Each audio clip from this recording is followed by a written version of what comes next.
네, 오늘은 축복의 땅에 들어가려면 이라는 제목을 가지고 여러분들과 같이 하나님의 말씀을 나누어 보고자 합니다. 러시아가 낳은 세계적인 문학가 톨스토이가 쓴 작품 중에 사람에게는 얼마나 많은 땅이 필요한가라는 제목의 소설이 있습니다. 욕심 많은 농부 파흠이 바로 주인공인데 인간의 끝없는 욕심과 그로 인한 파멸을 날카롭게 풍자하는 작품입니다.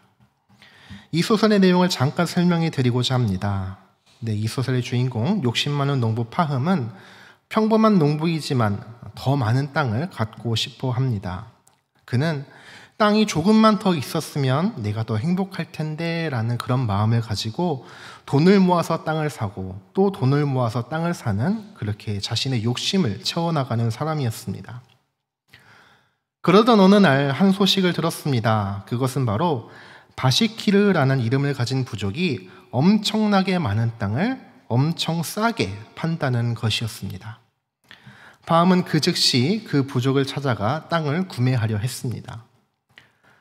그런데 그 부족이 땅을 파는 방법이 매우 특이했습니다. 그 방법은 바로 땅을 사고자 하는 사람이 직접 걸어 다니면서 표시한 땅을 판다라는 것이었습니다. 더불어 한 가지 조건이 있었습니다. 그것은 바로 해가 뜰 때부터 시작해서 해가 지기 전에 시작점으로 돌아와야 한다는 조건이었습니다. 그렇지 못하면 땅을 살 수가 없다는 것이었습니다.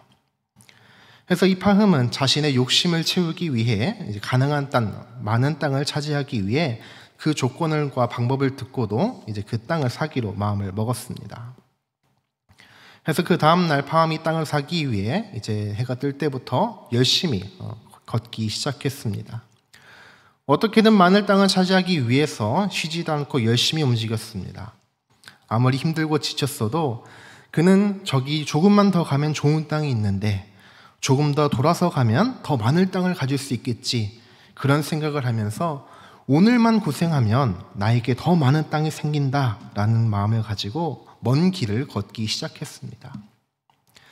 하지만 시간이 지나면서 그는 너무 멀리 왔다는 것을 깨달았습니다.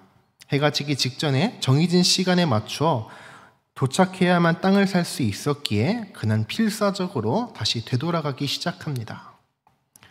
죽을 힘을 다해 뛰었던 파흠은 이제 다시 출발점으로 돌아왔습니다. 이제 그 넓은 땅, 파흠이 하루 종일 돌아다니며 표시했던 그 땅은 이제 그의 땅이 되었습니다. 그러나 기쁨도 잠시, 하루 종일 쉬지 않고 움직이느라 너무 지쳐있던 그는 제자리에 돌아오자마자 그만 그대로 땅바닥에 쓰러져 죽고 말았습니다. 파흠이 죽고 난 후 그 바시키르 부족이 그를 위해 무덤을 팝니다. 그리고 약 2m 정도 되는 구덩이를 파고 파흠의 시체를 묻고 이렇게 말합니다. 결국 그에게 필요한 땅은 2m 뿐이었다. 이 말을 끝으로 이 소설 사람에게는 얼마나 많은 땅이 필요한가는 끝을 맺습니다. 톨스토이는 이 소설의 제목, 이제 사람에게는 얼마나 많은 땅이 필요한가라는 질문에 2m의 땅, 즉 사람 하나 들어갈 수 있는 땅만 있으면 된다라고 말합니다. 사람이 아무리 많은 땅을 가지고 있어도 죽을 때에는 그 작은 땅만 있으면 그게 전부 다라는 것입니다. 그래서 이 이야기를 통해 우리가 알 수 있는 것은 인간의 탐욕은 끝이 없고, 그리고 인간은 죽음 앞에서 아무것도 소유할 수 없다는 것이었습니다. 그럼에도 불구하고 세상의 많은 사람들은 땅을 엄청 좋아합니다. 땅에 대한 욕심이 대단하기에 어떻게든 땅을 많이 사려고 하고 땅을 소유하려고 합니다. 그래서 그런 사람들이, 또는 우리도 하는 말이 있죠. 그때 저 땅을 샀어야 됐는데, 그때 저 집을 샀어야 되는데, 그때랑 비교하면 돈이 얼마야. 그러면서 우리는 자신이 놓쳤던 기회를 생각하고 낙심하곤 합니다. 그렇기에 세상에는 투기꾼들이 있고 또 땅 투기라는 말이 괜히 있는 것이 아닌 것처럼 세상 사람들은 땅을 너무나도 좋아하고 어떤 사람들은 사람의 도리도 내팽겨친 채 땅을 매입하는 데 현안이 된 사람들이 있습니다. 그런가 하면 또 땅과 욕심에 관련되어 있는 사람들이 있습니다. 바로 농부들입니다. 지금은 뭐 그렇지는 않겠지만 옛날에는 이제 욕심 많은 농부가 논두렁을 조금씩 파서 몰래 경계를 넘기며 땅을 침범하는 일이 종종 있었습니다.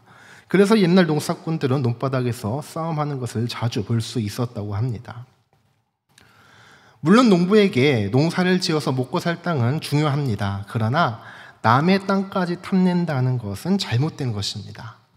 사람은 영원히 살지도 못하는데 언젠가는 죽을 날이 찾아오는데 그 조금의 땅을 위해서 그렇게 자신을 속이고 사람들을 속인다는 것은 정말로 잘못된 것입니다. 따라서 사람에게는 중요한 것은 이 세상의 땅이 아니라 축복의 땅이라고 생각합니다. 단순한 땅이라는 물리적인 개념을 넘어서 하나님의 백성으로서 누릴 수 있는 영적 소망인과 동시에 하늘나라에 있는 그런 축복의 땅입니다. 실제로 예수님께서도 이렇게 말씀하셨습니다. 마태복음 5장 5절 말씀입니다. 마태복음 5장 5절 말씀을 다 같이 읽어보겠습니다. 시작. 온유한 자는 복이 있나니 그들이 땅을 기업으로 받을 것이며. 옛날 이스라엘 백성들은 가나안 땅을 소유하고자 광야를 넘었고 전쟁을 통해 땅을 정복했습니다. 이와 마찬가지로 하나님이 축복하신 그 땅, 그 하늘의 유업을 받기 위해서 우리 또한 영적인 전쟁에서 승리해야 합니다. 따라서 지금부터 제가 여러분들께 소개해드리는 이 땅은 세상에서 얻을 수 있는 육신을 위한 땅이 아닙니다. 오직 믿음으로만 얻을 수 있는 하나님이 약속하신 축복의 땅입니다. 이 축복의 땅은 그냥 가만히 앉아서 얻어지는 것이 아닌 이제 우리의 신앙과 믿음을 통해 얻을 수 있는 땅입니다. 그래서 오늘 말씀을 통하여 하나님께서 저와 여러분들에게 약속하신 그 땅을 다시 한번 깨닫고 그 믿음으로만 얻을 수 있는 축복의 땅, 그 땅을 차지하는 그런 저와 여러분들이 되기를 진심으로 소원합니다. 아멘. 그렇다면 하나님께서 주시는 축복의 땅은 어떤 땅일까요? 첫 번째로 우리가 건너가서 얻을 땅입니다. 우리가 건너가서 얻을 땅. 이스라엘 백성들이 애굽에 억류되어 노예 생활을 한 지 400년이라는 시간이 흐르고 그들은 지칠 대로 지쳤습니다. 그런 그들에게 애굽이란 절망의 땅이었습니다. 아무런 희망과 소망이 보이지 않는 그런 땅이었습니다. 그래서 그들은 하나님께 부르짖어 기도했고 하나님께서는 이스라엘 백성들의 고통을 보셨고 그 피 맺힌 부르짖음을 들으셨습니다. 그래서 그 이스라엘을 구원하기 위해 모세를 보내셨습니다. 그리고 모세로 하여금 그런 박해의 세월을 자유를 얻게 하셨습니다. 하나님께서는 이스라엘 백성들에게 약속의 땅, 그 미래의 땅을 언급하셨고 그 땅을 이스라엘 백성들이 홍해를 건너고 광야를 건너고 요단강을 건너가서 얻을 땅이라고 말씀하셨습니다. 따라서 이스라엘 백성들에게 가나안 땅은 그들이 직접 건너가서 차지할 땅이었습니다. 오늘 성경 보면 1절 말씀입니다. 1절 말씀을 다 같이 읽어보겠습니다. 시작. 이는 곧 너희의 하나님 여호와께서 너희에게 가르치라고 명하신 명령과 규례와 법도라. 너희가 건너가서 차지할 땅에서 행할 것이니. 그 땅이 무슨 땅입니까? 그들이 건너가서 차지할 땅이라고 말합니다. 이스라엘 백성들이 직접 건너가서 차지하는 땅. 실제로 그들이 직접 무기를 들고 전쟁을 치르고 그 땅을 정복하기 시작하였습니다. 하나님께서 함께 하실 때는 그들이 승리하였고 그렇지 않을 때는 패배하였지만 결국에는 그들이 승리할 수 있었습니다. 그런데 그것만으로는 안 됩니다. 전진을 통해 땅을 차지하는 것도 필요하지만 문제는 이스라엘 백성들이 건너가서 얻을 그 가나안 땅을 소유하기 위해서는 반드시 행해야 할 한 가지 조건이 있었습니다. 그 한 가지 조건이 바로 오늘 성경 보면 2절이 나와 있습니다. 2절 말씀을 다 같이 읽어보겠습니다. 시작. 곧 너와 내 아들과 내 손자들이 평생에 내 하나님 여호와를 경외하며 내가 너희에게 명한 그 모든 규례와 명령을 지키게 하기 위한 것이며 또 내 나를 장구하게 하기 위한 것이라. 그 한 가지 조건은 바로 하나님을 경외하는 것이었습니다. 우리가 하나님이 주시는 그 축복의 땅을 차지하기 위해서는 하나님을 경외해야 합니다. 하나님을 경외한다는 것은 단순한 감정이 아닙니다. 하나님 앞에서의 우리의 태도이며 우리의 삶 전체를 관통하는 거룩한 중심입니다. 그렇게 모세는 이스라엘 백성들에게 너와 내 아들과 내 손자들이 평생에 내 하나님을 경외하라, 모든 규례와 명령을 지켜라 라고 그렇게 명령한 것입니다. 이 말씀은 나 자신과 우리의 가정과 교회 공동체 모두가 말씀을 중심으로 살아야 함을 우리에게 명확하게 가르쳐 주고 있습니다. 내가 아무리 하나님을 경외하고 굳건한 믿음과 신앙을 가지고 있다고 할지라도 정작 내가 사랑하는 가족 또 나의 이웃과 공동체가 하나님을 경외하지 않는다면 그것은 정말 슬픈 일입니다. 그들이 하나님의 말씀을 듣고도 듣지 않고 하나님의 뜻을 알아도 따르지 않는다면 그것은 하나님을 경외하는 것이 아니기 때문입니다. 하나님을 경외한다는 것은 개인적인 믿음을 넘어서 우리의 가정과 교회 공동체까지 이어져야 하기 때문입니다. 그렇게 오늘 성경 본문 7절 말씀에는 이렇게 말하고 있습니다. 7절 말씀을 다 같이 읽어보겠습니다. 시작. 내 자녀에게 부지런히 가르치며 집에 앉았을 때든지 길을 때든지 누워있을 때든지 일어날 때든지 이 말씀을 강론할 것이며. 이것은 단지 부모의 사명만을 뜻하는 것이 아닙니다. 공동체 전체가 다음 세대에게 하나님의 말씀을 부지런히 전하고 함께 삶으로 가르치는 역할을 감당해야 하는 뜻입니다. 우리가 말씀을 가르친다라는 것은 단순한 지식의 전달이 아닙니다. 함께 예배하고 삶에서 본을 보이며 하나님의 명령과 규례를 생활 속에서 살아낼 때 그것을 바로 삶을 가르쳤다라고 말하는 것입니다. 그래서 내가 먼저 하나님을 경외함으로 삶의 길을 걷고 내가 먼저 믿음의 본을 보이고 내가 먼저 그들을 위해 눈물로써 그들을 위해서 기도할 때, 그래서 한 아이가 자라날 때 저 선생님은, 저 집사님은, 저 장로님은 늘 말씀대로 사셨어, 내가 그것을 보고 자랐어 라고 말할 수 있어야 한다는 것입니다. 우리가 이 사명을 잊고 말씀을 전하지 않는다면 믿음은 한 세대에 머물다 사라질 것입니다. 그렇게 되면 우리가 사랑하는 다음 세대는 다른 세대가 되어버릴 것입니다.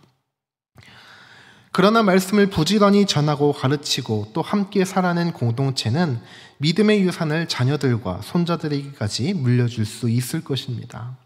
이것이 바로 하나님께서 우리에게 교회 공동체를 통해 이루어져 가시는 그런 축복의 통로이며 이것이야말로 우리가 하나님을 경외하는 방법일 것입니다. 우리가 건너가서 얻을 땅, 하나님이 주시는 축복의 삶, 영적인 유업은 단지 바라만 본다고 되는 것이 아니라 우리가 믿음으로써 우리의 삶을 통하여 우리가 하나님을 경외할 때 그때야말로 축복의 땅이 되는 것입니다. 사랑하는 성도 여러분, 우리가 축복의 땅에 들어가기 위해서 우리가 그것을 건너가서 차지해야 합니다. 그리고 그것을 차지할 방법은 이스라엘 백성들처럼 칼과 창을 들고 전쟁을 치르는 것이 아닙니다. 전쟁은 맞지만 우리가 그 축복의 땅을 차지하기 위해서는 영적인 전쟁에서 승리하는 것, 그리고 그 방법은 바로 하나님을 경외하는 것입니다. 그렇기 때문에 하나님께서는 우리가 축복의 땅을 얻기 위해서 얻을 준비를 할 때 혼자 준비하고 혼자 경외하는 것이 아니라 너와 내 아들과 손자들이, 우리의 가족과 이웃과 교회 공동체 모두가 평생에 하나님을 경외하라 라고 그렇게 말씀하고 있습니다. 그렇게 우리 모두가 오직 하나님을 경외함으로 하나님이 주시는 그 축복의 땅을 직접 건너가서 차지할 수 있는 그런 저와 여러분들이 되기를 진심으로 소원합니다. 그렇다면 하나님이 주시는 축복의 땅, 어떤 땅일까요? 두 번째로 젖과 꿀이 흐르는 땅입니다. 젖과 꿀이 흐르는 땅입니다. 여러분들이 아시는지는 모르겠지만 세상에는 이런 말이 있습니다. 행복을 돈으로 살 수 없다면 혹시 돈이 부족한 건 아닌지 생각해 보자. 이 말은 물질 만능주의 또는 이제 사람의 욕심을 잘 보여주고 있는 문장이라고 생각합니다. 세상 사람들에게는 돈이란 없으면 안 되는, 많으면 많을수록 좋은 것이 바로 이 돈입니다. 당장 여기 계신 여러분들조차도 돈이 없으면 세상을 살아갈 수가 없고, 또 돈 없이는 그 어느 것도 할 수 없을 것입니다. 그렇게 사람들은 물질적인 번영을 누리기 위해서라면 온갖 방법을 다 동원하고 그 어떤 수고도 아끼지 않습니다. 돈을 위해서는 자신의 양심이나 인간의 도덕과 윤리까지도 저버립니다. 더 나아가 우리 그리스도인이라고 할지라도 하나님께 물질적인 부분에 대해서 기도하지 않았다라고 말씀하시는 분은 아마도 없다고 생각합니다. 그렇게 예수님께서는 마태복음 6장 24절 말씀을 통하여 우리에게 경고하셨습니다. 우리가 잘 아는 말씀입니다. 24절 말씀을 다 같이 읽어보겠습니다. 시작. 한 사람이 두 주인을 섬기지 못할 것이니 혹 이를 미워하고 저를 사랑하거나 혹 이를 중히 여기고 저를 경히 여김이라. 너희가 하나님과 재물을 겸하여 섬기지 못하느니라. 아멘. 어떤 사람이 안정된 생활과 물질적인 풍요를 가지고 있다면 그 사람은 자신도 모르게 조금씩 하나님을 잊어버리게 됩니다. 이 말은 하나님 대신에 다른 것, 특히 재물을 섬기게 된다는 것입니다. 우리가 힘들고 어려울 때는 하나님께 기도하고 하나님을 의지합니다. 하나님을 바라봅니다. 그런데 그 무엇 하나 부족하지 않고 그 누구에게도 의지할 필요가 없을 때 그 사람은 점점 하나님을 잊어버리게 됩니다. 세상의 쾌락과 향락을 인생의 지구한 목표로 여기고 재물과 권력이야말로 삶을 윤택하게 만들어주는 윤활제라고 믿게 되는 것입니다. 그것은 이스라엘 백성들도 마찬가지였습니다. 하나님이 그들에게 주시는 축복의 땅은 너무나도 좋은 땅이었기 때문입니다. 오늘 성경 보면 3절 말씀입니다. 3절 말씀을 다 같이 읽어보겠습니다. 시작. 이스라엘아 듣고 삼가 그것을 행하라. 그리하면 내가 복을 받고 내 조상들의 하나님 여호와께서 내게 허락하심 같이 젖과 꿀이 흐르는 땅에서 내가 크게 번성하리라. 하나님께서 이스라엘 백성들에게 주시는 그 가나안 땅, 젖과 꿀이 흐르는 땅입니다. 그리고 크게 번성하리라 라고 말씀하셨습니다. 이스라엘 백성들이 가나안 땅에서 크게 번성할 수 있었던 이유는 간단합니다. 그들이 하나님께서 축복하신 땅에 있기 때문입니다. 하나님께서 이스라엘 백성들이 그 땅으로 인도하셨을 때 그들이 어떤 축복의 땅에서 살았는지는 이제 10절과 11절 말씀에 나와 있습니다. 먼저 10절 말씀에 보시면 하나님께서 주리라 맹세하신 땅, 그 땅이 가나안 땅이 어떤 땅입니까? 내가 건축하지 아니한 크고 아름다운 성읍을 얻게 하셨다라고 말씀하십니다. 또 11절 말씀에서는 내가 채우지 아니한 아름다운 물건이 가득한 집을 얻게 하시며 내가 파지한 우물을 차지하게 하시며 내가 심지 아니한 포도원과 감람나무를 차지하게 하사 내게 배불리 먹게 하실 때에. 이 말씀을 통해 알 수 있는 것은 무엇입니까? 가나안 땅은 하나님께서 다 준비해 주신 땅이기 때문에 무엇 하나 부족함이 없다는 것입니다. 이스라엘 백성들은 그 땅을 말 그대로 들어왔다는 것입니다. 그렇게 젖과 꿀이 흐르는 땅이라고 말하고 있는 것입니다. 그러나 중요한 것이 있다면 방금 전에도 말씀드렸다시피 무엇 하나 부족하지 않고 매사가 순탄하고 인생에 더 이상 바랄 것이 없다면 그때야말로 유혹과 시험에 빠지기 가장 쉬운 순간이라는 것입니다. 그때야말로 하나님이 분명히 기억하라고 말씀하신 순간이었습니다. 그렇게 그 다음 12절 말씀은 이렇게 말하고 있습니다. 12절 말씀을 다 같이 읽어보겠습니다. 시작. 너는 조심하여 너를 애굽 땅 종 되었던 집에서 인도하여 내신 여호와를 잊지 말고. 어려울 때는 간절히 하나님을 찾고 의지하던 사람이 물질적인 풍요와 삶의 평안 속에서 저지르기 가장 쉬운 잘못이 바로 교만과 부패입니다.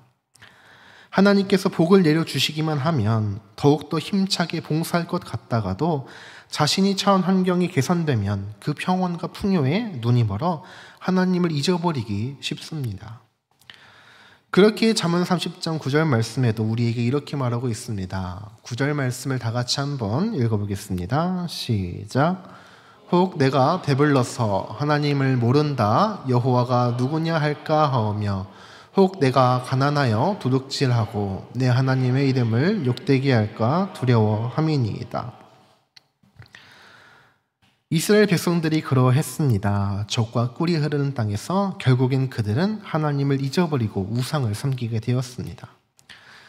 그런 내용이 반복되는 것이 바로 그 사사기입니다. 지난 주일부터 담임 목사님께서 사사기의 내용을 가지고 이제 말씀을 전해주기 시작하셨습니다. 그 사사기의 전체적인 내용인 이제 이스라엘 백성들이 반복적으로 죄를 짓는 과정, 즉 죄의 순환 구조가 반복해서 나타나고 있습니다. 해서 사사기에 반복되는 내용은 이렇습니다. 이스라엘 백성들이 이제 풍요와 안정을 누리게 되자 그들이 점점 하나님을 잊어버리고 가나안의 우상들을 섬기며 죄악 가운데 빠져들어갑니다. 그러자 하나님께서는 그들의 악행을 정죄하시고 이방 민족들의 압제 속에 그들을 내버려 두십니다. 이스라엘들은 고통과 억압 속에서 하나님을 기억해내고 하나님께 간절히 부르짖으며 도우심을 구합니다. 그러면 하나님께서는 그것을 들으시고 사사를 세워서 이스라엘을 구원하시며 평화를 회복시켜 주십니다. 하지만 평화가 잠시 이어진 후에 그들은 다시 하나님을 잊어버리고 또다시 우상을 섬기는 죄의 길로 들어갑니다. 이와 같은 순환의 구조, 죄의 타락과 구원의 회복이 사사기 전체를 통해서 계속해서 반복하고 또 반복되고 있습니다. 이처럼 이스라엘 백성들이 하나님을 경외하는 것을 멈추었을 때 그때부터 그들의 우상 숭배가 시작이 되었고 그로 인하여 고난이 시작되었음을 알 수 있습니다. 사랑하는 성도 여러분, 만약 우리가 젖과 꿀이 흐르는 땅에서도 하나님을 향한 소망과 굳건한 믿음을 가지고 계속해서 하나님을 경외할 수만 있다면 하나님께서는 반드시 우리를 지켜주시고 더 축복하여 주실 것입니다. 그래서 우리는 젖과 꿀이 흐르는 그 축복의 땅에 거하고 있을 때 그곳에서 생기는 교만과 부패를 이겨내야만 합니다. 그렇지 않으면 우리는 하나님을 경외하지 못하고 잊어버리기 때문입니다. 그렇게 인간의 연약함과 끊임없이 자비를 베푸시는 하나님의 인내를 기억하며 하나님을 경외하는 저와 여러분들이 되기를 바랍니다. 그리하여 하나님이 주시는 그 축복의 땅, 젖과 꿀이 흐르는 땅을 차지하여 오직 하나님만이 주실 수 있는 그 평화를 누리며 살아갈 수 있는 그런 저와 여러분들이 될 수 있기를 진심으로 소원합니다. 그렇다면 하나님이 주시는 축복의 땅은 어떤 땅일까요? 마지막 세 번째로 우리에게 주신다고 맹세하신 땅입니다. 신명기 6장 10절 말씀입니다. 10절 말씀을 다시 한번 다 같이 읽어보겠습니다. 시작. 내 하나님 여호와께서 내 조상 아브라함과 이삭과 야곱을 향하여 내게 주리라 맹세하신 땅으로 너를 들어가게 하시고 내가 건축하지 아니한 크고 아름다운 성읍을 얻게 하시며. 하나님은 약속에 신실하신 분이십니다. 어떤 경우에도 약속은 반드시 지키시는 분이 바로 우리가 믿는 하나님이십니다. 그런 하나님은 아브라함과 약속하셨고 그의 후손을 하늘의 별과 같이 많게 하시고 그의 자손들이 젖과 꿀이 흐르는 축복의 땅에서 살게 하시겠다고 약속하셨습니다. 약속이 무엇입니까? 앞으로의 일을 미리 정해둔 것이 바로 약속입니다. 그 말은 이스라엘 백성들은 하나님이 약속하신 축복의 땅을 반드시 받는다는 것입니다. 하나님께서 그렇게 맹세하셨기 때문입니다. 그런데 중요한 것은 그 땅을 받으면 끝이 아닙니다. 계속해서 말씀드리는 단 한 가지 조건, 바로 하나님을 경외하는 것. 그것이 신명기 6장 13절 말씀에도 나와 있습니다. 13절 말씀을 다 같이 읽어보겠습니다. 시작. 내 하나님 여호와를 경외하며 그를 섬기며 그의 이름으로 맹세할 것입니다. 하나님께서 축복의 땅을 주셨습니다. 그런데 우리는 그 땅을 받으면 그것으로 끝이 아닙니다. 축복의 땅을 받았으니 이제 그 땅은 나의 것이고 내 마음대로 하면 된다 라고 생각할 수 있지만 그렇지 않습니다. 아까 읽었던 12절 말씀에 노예 생활에서 구원해 주신 하나님을 잊어버리지 말라고 하였고 방금 전에 13절에서는 하나님을 경외하라고 하였고 그 다음 14절에서는 우상들을 섬기지 말라고 하였습니다. 그 이유가 무엇입니까? 왜 계속해서 이와 같은 말이 반복되고 있는 것입니까? 그것이 바로 15절 말씀에 나와 있습니다. 15절 말씀을 다 같이 읽어보겠습니다. 시작. 너희 중에 계신 너희의 하나님 여호와는 질투하시는 하나님이신즉 너희의 하나님 여호와께서 내게 진노하사 너를 지면에서 멸절시키실까 두려워하노라. 최근 담임 목사님께서 설교 중에 몇 번이나 반복하신 말씀이 있습니다. 사랑과 질투는 동이다. 기억하고 계십니까? 네. 사랑의 하나님은 우리가 하나님을 잊어버리면 질투하시는 하나님이십니다. 우리를 사랑하시기에 우리가 하나님을 사랑하지 않는다면 하나님께서는 질투하십니다. 그리고 질투하시는 하나님께서 진노하시면 우리는 멸절당합니다. 우리는 그것을 반드시 기억해야 합니다. 이 내용과 관련된 예화를 생각하다가 기억해낸 말씀이 있습니다. 우리가 잘 아는 성경 이야기인데 그것은 바로 예수님께서 말씀하셨던 포도원 농부의 비유입니다. 우리가 잘 아는 내용입니다. 한 사람이 포도원을 만들고 울타리와 망대를 세우고 농부들에게 맡긴 뒤 타국으로 떠납니다. 추수할 때가 되어 종들을 보내어 소출을 받으려고 하지만 농부들은 오히려 종들을 때리고 죽이고 내쫓습니다. 결국 포도원 주인은 자신의 아들을 보냅니다. 내 아들이니 존대하겠지라고 생각했습니다. 하지만 농부들은 오히려 아들을 죽이고 포도원을 자기들의 것으로 만들려고 합니다. 그리고 마지막에 예수님께서 질문하셨습니다. 포도원 주인이 오면 그 악한 농부들을 어떻게 하겠느냐? 결국 어떻게 되었습니까? 마태복음 21장 41절 말씀입니다. 41절 말씀을 다 같이 읽어보겠습니다. 시작. 그들이 말하되 그 악한 자들을 진멸하고 포도원은 제때에 열매를 바칠 만한 다른 농부들에게 새로 줄지니이다. 사랑하는 성도 여러분, 하나님은 자기 백성을 향한 거룩한 질투를 가지고 계신 분이십니다. 이스라엘 백성이 우상을 섬기고 하나님의 말씀을 버렸을 때 하나님은 그들에게 경고하셨고 그 경고를 받아들이지 않자 심판하셨습니다. 우리도 마찬가지입니다. 우리가 하나님을 잊어버렸다면, 하나님의 놀라운 축복을 잊어버리고 하나님을 경외하지 않는다면 우리에게 돌아올 경과는 단 한 가지, 바로 진멸당하는 것뿐입니다. 우리를 축복하신 하나님을 경외하며 잊어버리지 마십시오. 우리를 너무나도 사랑하시기에 질투하시는 하나님을 기억하며 우리가 기억하는 모든 헛된 우상을 버리고 섬기지 마십시오. 하나님의 약속을 지키는 자만이 하나님께서 약속하신 축복을 누릴 수 있습니다. 그렇기에 우리에게 주시기로 약속하신 그 축복의 땅에서 우리의 시선이 오직 하나님만을 바라보는 저와 여러분들이 되기를 바랍니다. 그리하여 이 위험하고 험난한 세상 속에서 모든 우상을 다 버리고 오직 하나님을 경외하면 그런 저와 여러분들이 될 수 있기를 진심으로 소원합니다. 결론을 맺고 싶습니다.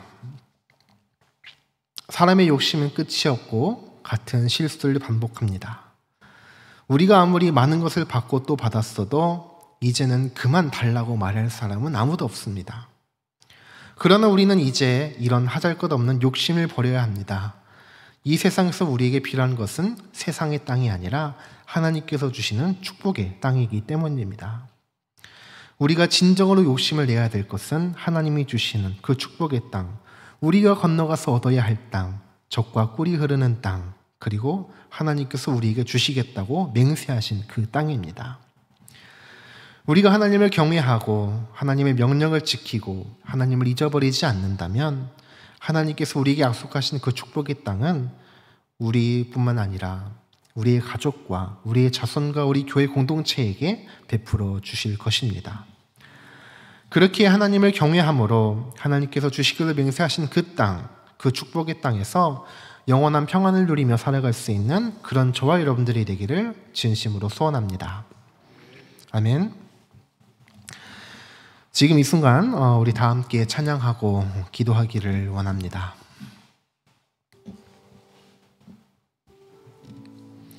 우리가 하나님을 경외한다면 하나님을 사랑하지 않을 수 없습니다. 그리고 우리가 하나님을 사랑한다면 하나님을 경외하지 않을 수 없을 것입니다. 사랑은 일방통행이 아니라고 생각합니다. 사랑은 양쪽에서 서로가 사랑할 때 사랑이라고 생각합니다. 하나님은 우리를 너무나도 사랑하셔서 독생자 예수님을 보내셨고 십자가에 매달리고 우리를 구원하여 주셨습니다. 이제 남은 것은 우리가 하나님께 사랑을 드리는 것뿐입니다. 그렇게 지금 우리가 그 믿음의 고백과 순종의 마음으로 하나님 앞에 기도하며 나아갈 수 있는 시간이 되기를 원합니다. 우리의 마음이 하나님을 전심으로 경외하게 되기를 소망합니다. 그렇게 우리 이 시간 오늘 말씀을 위해서 기도할 때 다음과 같이 기도하기를 원합니다. 하나님, 우리가 하나님을 온 마음과 온 뜻을 다하여 사랑할 수 있게 해주시고 하나님을 경외하여 주시옵소서. 그리고 우리가 하나님의 백성으로서 그리스도인의 삶을 무너뜨리는 그 모든 헛된 우상을 내 삶에서 없애게 하여 주시옵소서. 그리고 이 교회 공동체를 위해서 기도할 때 하나님, 우리 교회가 하나님께서 명령하신 그 규례와 법들을 소중하게 여기고 하나님 앞에 우리가 순종하며 나아갈 수 있는 교회가 될 수 있게 해달라고 우리 다 같이 오직 주의 사랑에 매여 찬양하고 기도하며 나아가겠습니다.